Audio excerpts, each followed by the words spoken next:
Okay, welcome back here to the inaugural episode of Amargão Futebol Kickoff as we look at week 1 of the Premier League. And just want to kind of do a quick talked a little bit about the game that just kicked off, Aston Villa and Newcastle. We're going to focus here on the 10 o'clock games. And, excuse me, the first one I want to look at is Tottenham and Burnley. It's going to be very interesting to see how Tottenham reacts after they had to play. They had the Super Cup in their hands basically on Wednesday. 81st, 82nd minute, they're up 2-0 against PSG and end up giving up 2 goals and then losing on penalties. So had a chance to maybe win 2 trophies this summer and join Crystal Palace and Chelsea as London clubs winning 2 trophies, but goes and falls through their hands late. PSG, I think, you're watching that game and PSG is down 2-0 after they got thumped by Chelsea. You're like, what the heck happened to this PSG team who just ran rampant through Inter in that Champions League final? If you remember, though, back to the Champions League, match day 7, PSG was sitting in 25th place outside the playoff spots and needed to win their last 2, and we're down 2-0 to Manchester City, and then ended up winning 4-2, and then from that point on, beat Brest 10-0, beat Liverpool, beat Aston Villa, beat Arsenal, beat Inter, so ran rampant through the Premier League. As we talk about the Premier League, Tottenham does get the chance to play a relegated or a promoted team, Burnley, relegated. I'm already got them on their mind is going to be relegated here. When you kind of look and you see who Burnley has signed so far, is it going to be enough? Bashir Humphreys, Jadon Anthony, Marcus Edwards, Max Weiss, Axel Tuanzebe, Kyle Walker. All right, these guys, is this going to be enough to keep this team up? We'll see. Can they stay up? Yeah, maybe. But to me, they have it's between them and Sunderland, probably to finish 20th. People are saying Sunderland has a chance. We'll see who they sign. But Sunderland was one of those teams that didn't play fantastically well all season. Really, Sheffield United was the 3rd team with Leeds and Burnley that was in the top 3. Remember, 2 teams automatically come up from the championship. 3rd through 6 has to go into a playoff, and that Sheffield United team was the one that just missed out and then lost in the final. We'll see about Sunderland. We talked already about Leeds. They play Monday, but Sunderland plays West Ham. West Ham's an interesting. I've been to a lot of West Ham games. It's easier for me, fly out of Newark to they don't after COVID. Listen, United Airlines, you got to fly from Newark to Manchester again. You took my flights away. It's brutal. You took my flights away after COVID and you never put them back.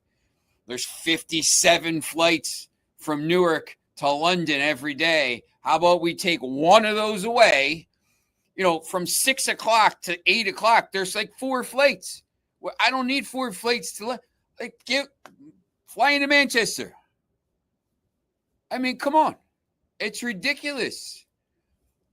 Anyway, when I fly in or out of London, because that's what I have to do now, it's easier, just go to a game at West Ham. West Ham's a pretty easy stadium to get to. It's just, the train line out there. You get off the train, it's right there. It's a lot easier to get tickets. Sorry, West Ham fans, but it's a lot easier to get tickets at West Ham than it is Arsenal, Tottenham. Crystal Palace is a.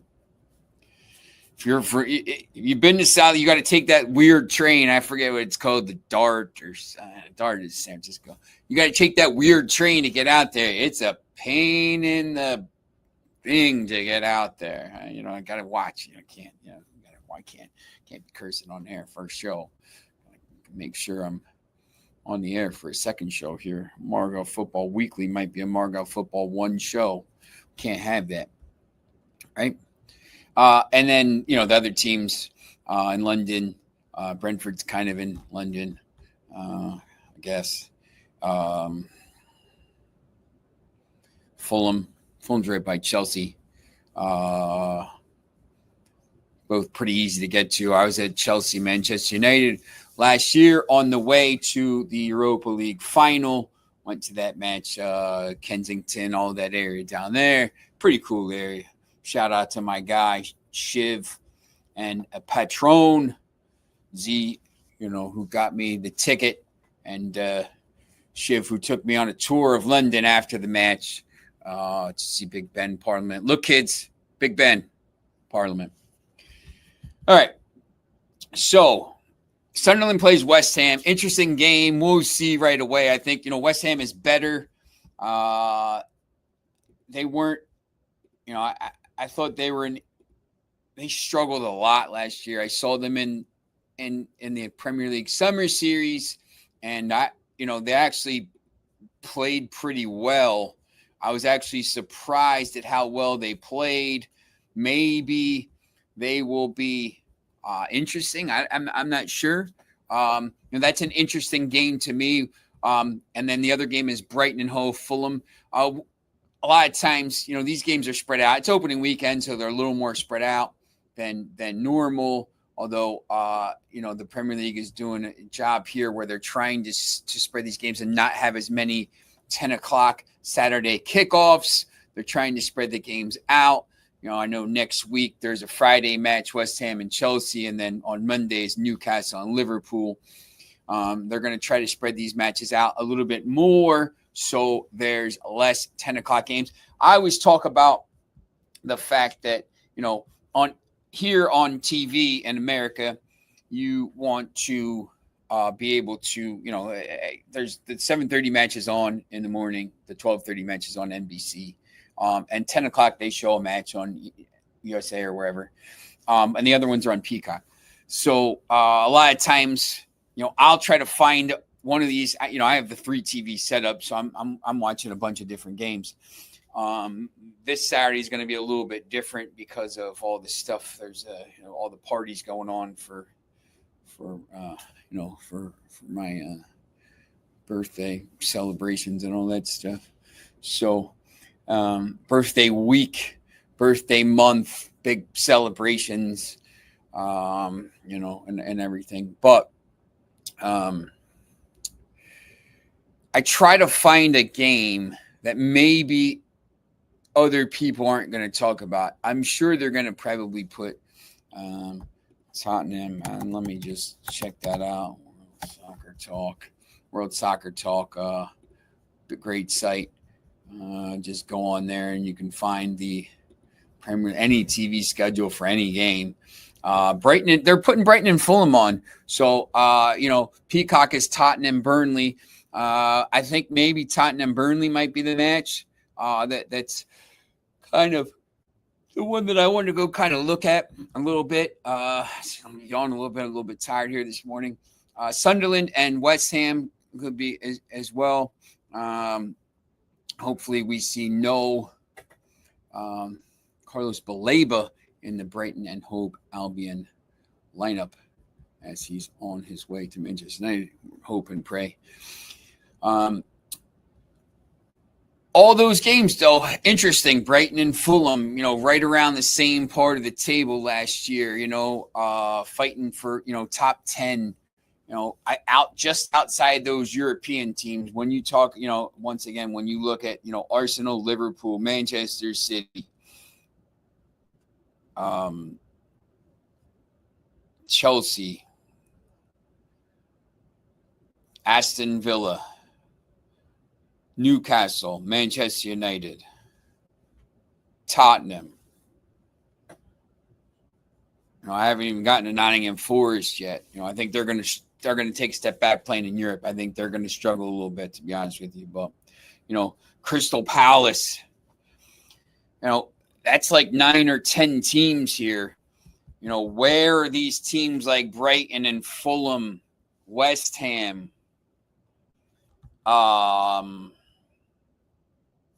Everton? What's their ceiling? What are they targeting? Europe? Remember, 9 teams in Europe right now. Are they targeting Europe? Are they targeting top 10? You might be a decent team this year and finish 11th or 12th. This is a tough year. Really, really tough year for these teams. And I think, once again, some of these teams are going to play well and still finish 11th or 12th. So, we get to that 12:30 game, Wolves and Manchester City. I think Wolves are going to really struggle this year. Manchester City is going to be on a mission. No trophies. It's amazing that you spend all that money and you break all those rules. Allegedly, 115, 116, 120. What's the difference, right? At that point, it's you broke it. The rules 100 and sometimes. Allegedly. We'll see when the ruling comes down, though. But I think they're going to struggle. Although Wolves are a little bit of their bogey team, so we'll see about that. But, I don't think there's going to be any problem with that. Sunday, Chelsea, Crystal Palace. Once again, Crystal Palace just coming off beating Liverpool last weekend. Chelsea won the Club World Cup and the Conference League and finished top 4 or 5. They finished top 4. They're in the Champions League. Chelsea's really good. To see how they're going to do against Crystal Palace will be interesting. Once again, Crystal Palace has, is Gay going to be there? Is Eze going to be there? Is Wharton going to be there? How's this team going to kick on this year? Are they going to spend money in the next 2 weeks? Nottingham Forest, Brentford. Those are the 2 9:00 games on Sunday. Nottingham Forest. I think this is a good game for them to start. I think, once again, they're going to struggle this year with Europe. Europe, they didn't start yet, but I think they're going to struggle with Europe this year. Their squad isn't deep enough. I know a couple years ago they spent $1 million. They brought in 35 players and all this stuff and blah, blah, blah. And they sold Elanga, and we'll see who they bring in. You see right now they have so many players gone. Jar Cunha, they Dan Enjoy. We'll see who comes in. We'll see. Angus Gunn. We'll see what they do. If there's a candidate for a team that falls way down, I don't know if you remember Newcastle back in the Alan Pardew era when they were in the Champions League, like 2011 or 2012, and then they finished like 16th or 7th. They really struggled. They went into the knockout stages, but they struggled because you got to play Wednesday and Saturday. Thursday and Sunday. Nottingham Forest is going to be playing Thursday and Sunday. And you got to be, they're in the Europa League. They're not in the Conference League. The Europa League is going to be tough. So you can't just put out your backups. You get pumped in that league if you put your backups up. So they got to, they're going to have to do it with a squad. I'm going to be really interested to see how Nottingham Forest does. I think they got to win a lot of these matches when they don't have Europe, because I think they're going to struggle in those weeks. You see other teams, it happens to them. So with the smaller squads, Aston Villa, Struggled a little bit last year going into the quarterfinals of the Champions League and struggled a little bit in the league. And then once they kind of got out of that, I think they kind of rated the ship. But you've seen this multiple times from teams that make runs in that tournament. Manchester United and Arsenal, huge match, always fun. To me, obviously as a Manchester United fan, I used to, if you're ranking opponents' fans, it's always Liverpool because, obviously we don't like Liverpool. Liverpool and Manchester United rivalry goes back forever. Back to when Manchester stole the ship canal in the 1800s. The city rivalry goes back. It doesn't go as far back as it does with Leeds, War of the Roses and stuff like that. But, Liverpool, Leeds, Manchester City. To me, as a Manchester United fan, the most insufferable fans are the Arsenal fans. Listen, can you win a trophy?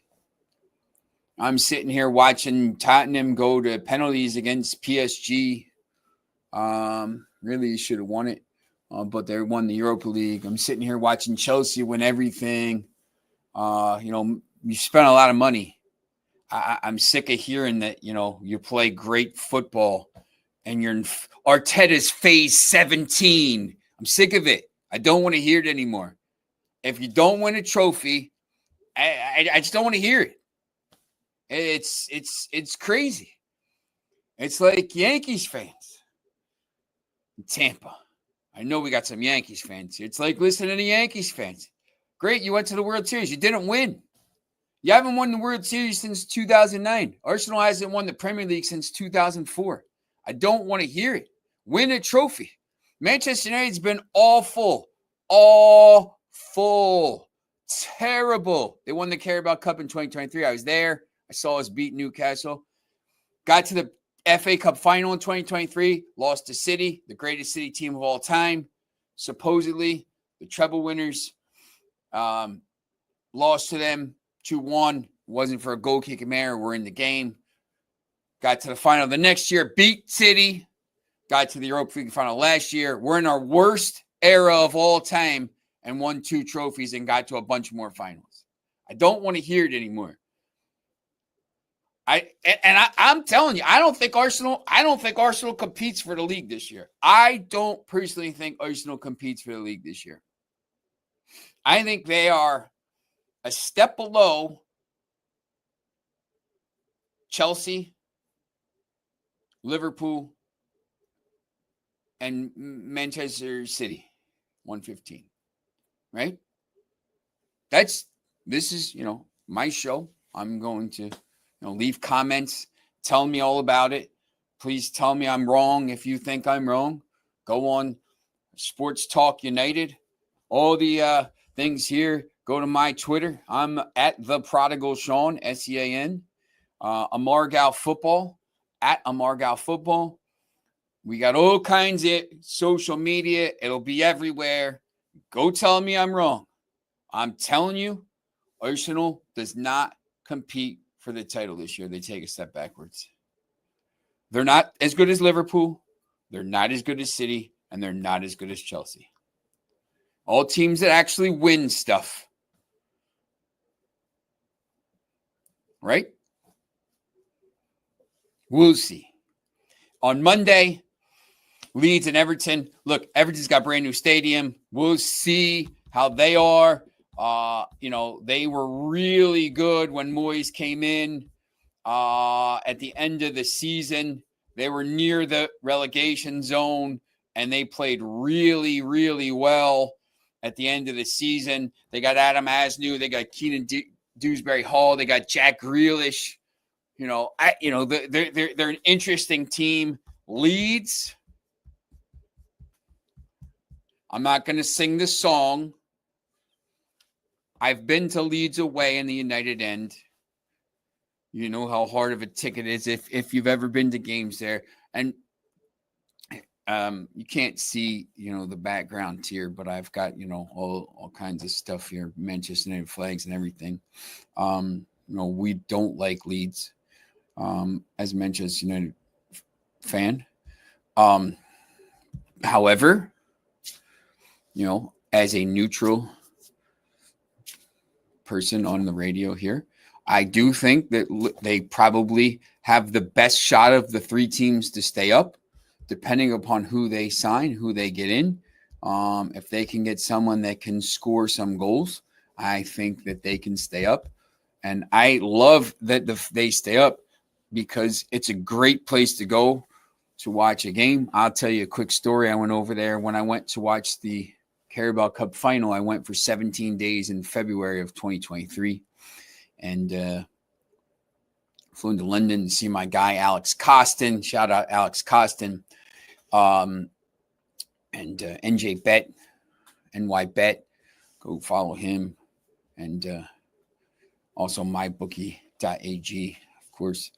But we go over there. I see him in London at the that weird convention center down there on the dock, and I get it. I take the train up from London to Leeds. It's a lot. It's expensive because trains in England are brutal if you don't have tickets ahead of time. And I don't have a ticket. They're like, you're not gonna get a ticket. I'm pretending on the train to be a Leeds fan. So like, I'm sitting next to a guy. He's just hearing me talk. He's very quiet. I'm just pretending to be like a dumb American. Americans don't like football. Meanwhile, I've been to about 180 games in England and Paris and Amsterdam and Madrid and Barcelona and Lisbon, everywhere else. So I get up there, they're like, go stand outside the ground. Someone will get you a ticket. 90 minutes asking everybody. Nobody's got a ticket. I see these guys across the street. And I'm like, yo, you got a ticket? I'm like, nah. Like, get away. 2 minutes before the match, the guy comes over. This is the guy. You need a ticket, right? Yeah. How much? It's like 100. The tickets are 30 pounds, right? They're capped at 30 pounds. I'm like, they're like 120. All right. Got in 2 minutes for the game. I see the guy that was sitting on the train. He's like, you're a Leeds fan. You're in our end. I'm like, nah, pretending to be a Manchester United. I pretended to be Leeds. I'm a Manchester United fan. And he's got his arm around me walking in. We ended up winning. I'm on TV the whole time. I'm like third row in the away end. Take the bus back. Anyway, we don't like Leeds, but I still think Leeds has a chance to stay on. We got about 3 minutes to go here. I want to go quickly through the Carabao Cup draw as that was done on Wednesday. Barnsley, Rotherham, Fulham, Bristol City, round 2. Preston, Wrexham. We'll talk about Wrexham at some point. I'm championship, whatever. I'm glad that we'll get into it later. I don't want to offend anybody right now. Sheffield Wednesday against Leeds. Interesting. Sheffield Wednesday is a disaster right now. Wigan and Stockport. Battle of Greater Manchester. Everton, Mansfield Town. The last team out of the bucket was Manchester United. They play at Grimsby Town, and I didn't even know that was a team. Just kidding. I know all the teams. Sunderland, Huddersfield, Norwich, Southampton, Millwall against the Coventry City U18s, which is weird. Accrington, Stanley, Doncaster. Anybody that's in Europe is not in this draw. That's the third round. Hopefully Manchester United gets through, and then they're drawing at home so I can go, or they're playing somebody around Manchester, like a Wigan or something like that, because I'd like to go over to those games there. And just quickly as well, I guess we can talk a little bit about. I just want to kind of end the show by saying, I'm happy to be talking about this sport. It's a great sport. It's my favorite. I watch a lot of games and a lot of leagues. I probably watch more football, soccer, whatever you want to call it, than anybody that over the last however long. I watch a lot of this sport. please feel free, once again, in the Instagram, X at the Prodigal Sean, at Amargão Football. Please follow and interact. We're going to have a lot of guests. This is the opening episode. I'm super excited for the Premier League to be back. I think it's the best league in the world. You'd argue the championship is probably the second or third best league in the world. We're going to talk some Bundesliga at some point. We're going to talk Champions League. We're going to talk La Liga. We'll see if Real Madrid can get that title back. We'll talk some Portuguese football. We'll talk French League, Liga. Next week, might have Leo Ashy, the editor of Sports Talk United, who is a big Lyon fan and fan of Ligue 1. So we're going to have a lot of stuff. So just make sure you're listening every weekend. Make this your go-to prior to kickoff. So once again, my name is Sean Miller. Thank you for listening, and we will see you again next week.